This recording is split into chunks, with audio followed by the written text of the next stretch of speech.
everybody, welcome back to my channel, or welcome if you're new. Today I thought it would be really fun to answer a few questions and also react to a few of your bookish hot takes.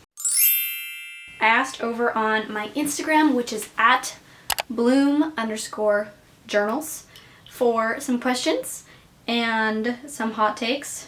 So we're just going to go through those and see what you guys wanted to know. The first question is, what is your favorite genre of book to read? This is honestly kind of a little bit of a hard question. I just right off the top of my head, I feel like I'm leaning towards speculative fantasy or sci-fi. Speculative, comma, fantasy, comma, or sci-fi. I made that sound like I was saying speculative fantasy, which, I mean, that is the thing. Speculative because I like weird books. I like things to be strange. I like to not know what's happening. Fantasy because you can't go wrong with fantasy. Like, there's so much depth and wonder in a world that can be created, and I think that is fantastic. And sci-fi because I am a sci-fi nerd, and I have been forever, and I will be forever, and you can pry sci-fi from my cold, dead hands. So yeah, those are the genres I like the most. I'm open to pretty much any genre though, except for romance. I don't really like romance too much. Like, if it's a subplot in a book, don't mind it. There are some that I've really enjoyed, but it's just not really my thing, if you know what I mean. Okay, and then as far as like nonfiction goes, I love learning about nature and animals. Those are kind of the ones that I like really gravitate towards, or like a personal memoir. Like, to give you some examples, some of my favorite nonfictions in the nature-y world arena have been Entangled Life, which is a book about fungi. Loved that one. I'm currently reading An Immense World by Ed Yong, and I think I'm just gonna absolutely love it because I'm eating it up. The Sound of a Wild Snail Eating. It's about snails, but it's also about chronic illness, and I think I honestly might reread it this year because it's just, I loved it. I really loved it. I also love the books by Caitlin Doughty. I read From Here to Eternity and When Smoke Gets in Your Eyes. I need to read her other ones as well because I've really enjoyed both of those. And then I've also really liked All the Beauty in the World by Patrick Bringley. That's about a guy who worked as a guard at the Met and kind of his journey through the grief of losing his brother to cancer and then going through that grief as a guard at the Met and artwork and stuff. So those are some that I've really enjoyed. So that's the genres I enjoy. If you could read one book series again for the first time, what would it be? My heart is either saying Lord of the Rings or the Percy Jackson series. Lord of the Rings I actually only read for the first time a few years ago, and I had never seen the movies. And so I read all of the books, including The Hobbit, and then I watched the movies. And it quickly became like one of my favorite series of all time. Like, I love Lord of the Rings. I've reread it now. My goal is to reread it every year, or at least every other year. I just rewatched all the movies with my husband recently. I love Lord of the Rings. Like, it hit me deep, you know, and it was just a fantastic series. But that one's still like fresh, honestly, and like reading it for the first time, it's still pretty fresh. Percy Jackson though, like, I remember one summer, I was probably like 10 or 11, I just read and reread the Percy Jackson series over and over and over again that summer. And I remember telling my mom, I'm on my 13th reread of Percy Jackson, and her being like, okay, yeah, you go girl, that's great. So I have read that series a lot of times. I reread it last year. Yes, last year. And it still holds up. It's still like such a fantastic series.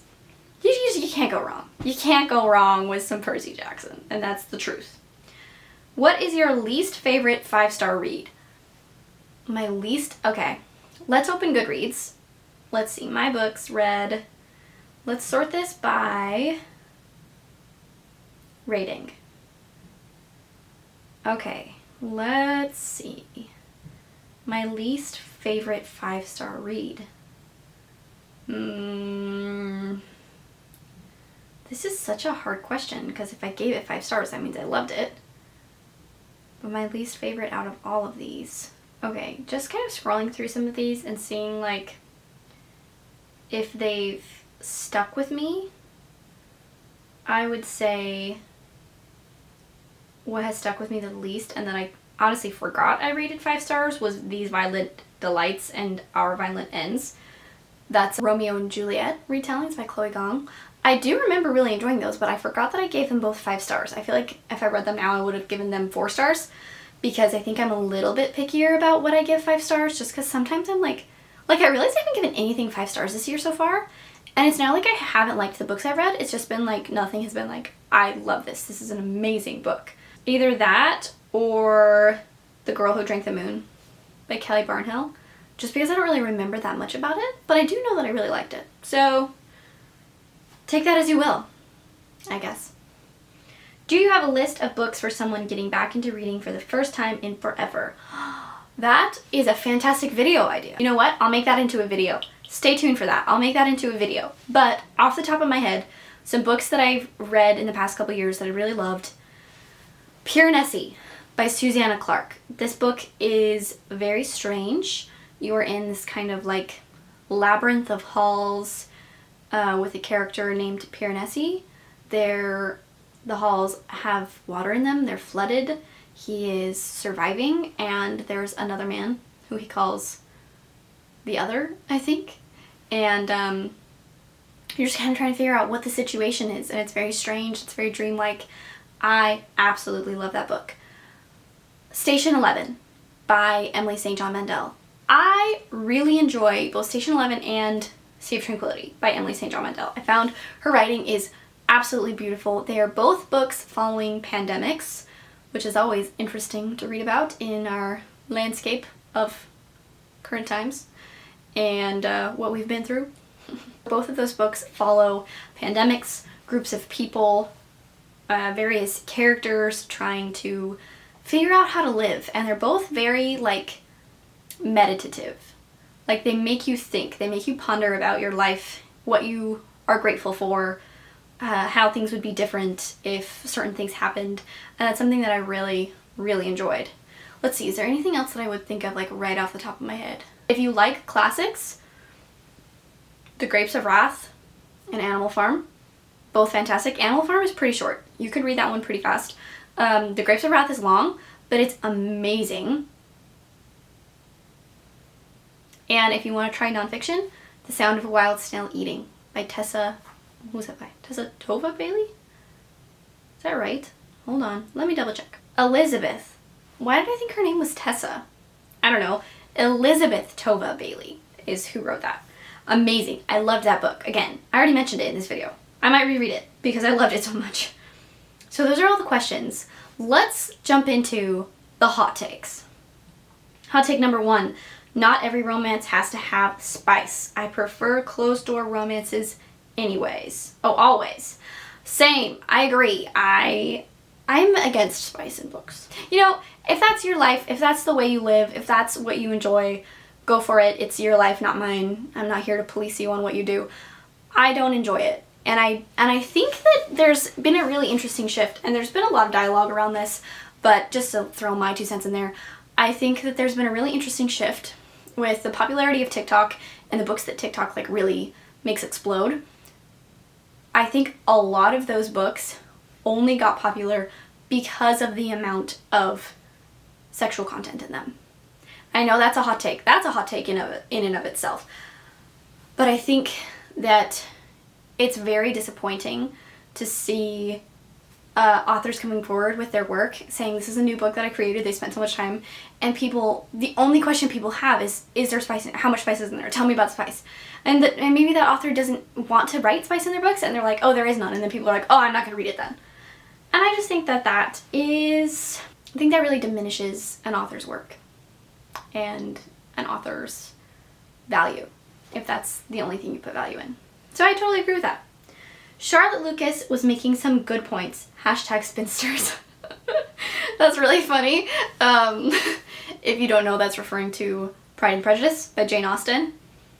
I love Pride and Prejudice. Listen, I love the book, but I also am obsessed with the 2005 Pride and Prejudice. Just That movie is a masterpiece. And I fully converted my husband into loving that movie. Like the other day, he looked at me and he was like, can we watch Pride and Prejudice? And I have never been more attracted to him. I was like, yes, amazing. Let's watch it right now. It's my favorite. Honestly, my favorite movie of all time. I love that movie. Okay, next one. I don't need eyebrow play-by-plays. His eyebrows knit, his eyebrows furrowed, his eyebrows. That is really funny. I don't know that I've ever really noticed that, but I could see that if it was happening like constantly, it would be really annoying. And I do agree that like sometimes just descriptions like that are too much, where it's like, okay, I can picture it. Or like when they say he growled or he snarled, I'm like, all right, that's what you're into. Okay, last one, and this is ever controversial for some reason. Audiobooks don't count as reading. Wrong. Why is this an argument? Genuinely, okay, if you believe this, that audiobooks don't count as reading, I want you to tell me why. And don't just give me a little explanation of what semantics are. I want you to tell me why they don't count as reading. Because I heard this as an explanation from someone else, and now I can't remember who it was. So if you have heard this is not an original thought, but it makes sense to me. Tag the person who said it first, because I'm not trying to take credit from anybody. Basically, what they were saying is like, if you met somebody in public, say at a bookstore, and you saw them pick up your favorite book, and you were like, oh my gosh, I love that book, and they were like, me too! This is one of my favorite books of all time. I just love this edition. I was thinking about buying this one, and you were like, oh yeah, and then you have a 20-minute long conversation with that person. And then you're like, oh, you know, so if you love this edition, like which one do you have? And they say, oh, I don't. I listen to it as an audiobook. What would you do? Would you look them in the eyes and say, oh, you don't know anything about this book then. Audiobooks don't count as reading. Sorry. I mean, come on. I think it's a dumb argument, because I think it's really just an argument in semantics, and I don't think that it has any value as a discussion. Like, why is this what everybody is so obsessed with? And it's interesting because there's been a lot.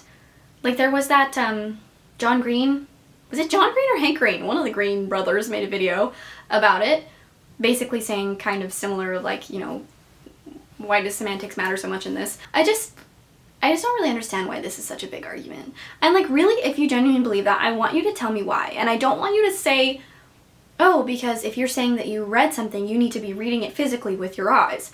I want you to tell me, does it, because when you're saying does it count as reading, what you're saying is, does it mean that I read that book? Does it mean that I comprehend that book? Does it mean that I knew what that book contained? Do I understand the story? Do I even know what the story is saying?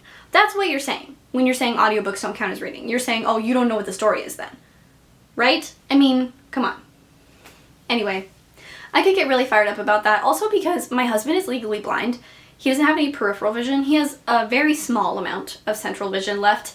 And reading books physically sometimes is hard for him because it makes his eyes tired. And so he'll listen to audiobooks, and he is like an extremely smart person, and he'll listen to these really like intense, deep audiobooks, and he can have an amazing conversation with you about it. Are you going to tell him that it doesn't count? I think it's a dumb argument. So, feel free to disagree with me, but you're wrong. Anyway, those are some hot takes for you. And I want to know what your opinions are on them, since they're such hot takes. And thank you for asking questions. If there's anything that you would like to know, let me know in the comments. And I will see you in my next video. Bye!